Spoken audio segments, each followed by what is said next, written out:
increase in their income. So what is the starting point for constructing a water pan? If you want to excavate a water pan, you start by looking at the size of land that you want to irrigate and what crop you want to grow. And then from there, you get the amount of water that you require for 3 months, that is 90 days, during the dry season.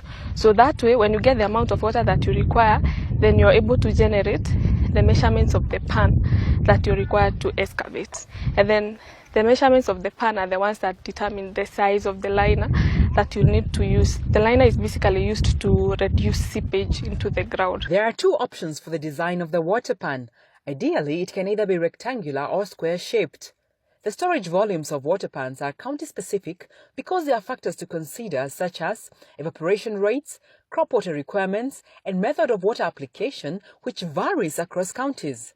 For instance, a farmer in Machakos County irrigating a quarter-acre of land would be required to store about 480 cubic meters of water, while one in Nakuru County is required to store about 420 cubic meters of water, assuming that both ponds will have no other source of inflow apart from runoff water. As you can see from this pond, we normally have the top dimensions being longer than the bottom dimensions, so that we have a slope running from the top to the bottom. This way, we increase the stability of the pond in such a way that even if the pond is full of water, it does not easily collapse. The other reason for wanting to be very careful with how we do the slope is because we want to have as minimal evaporation from the water pan as possible.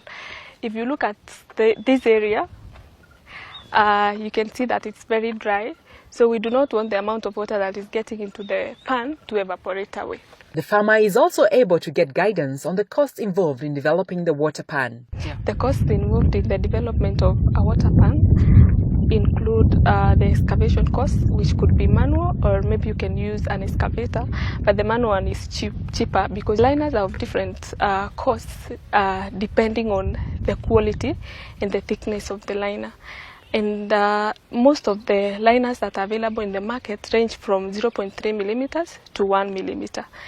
And going by the cost, the thicker one is more expensive than the thinner one. Initial capital expenditure for a water pan designed to irrigate a quarter-acre of land would cost a farmer between 50,000 and 200,000 shillings, depending on the liner thickness and the method of excavation.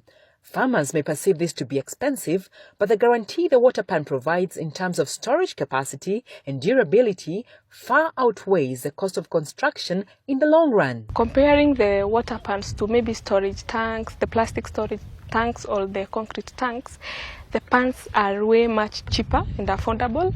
And at the same time, if you look at the lifespan of a water pan, it could last for more than 10 years because most of the liners available in the market can last for that period of time. In terms of costs, the development of a water pan could cost even maybe a third times lesser than the cost of the storage tanks. The development of a water pan sizing up as a decision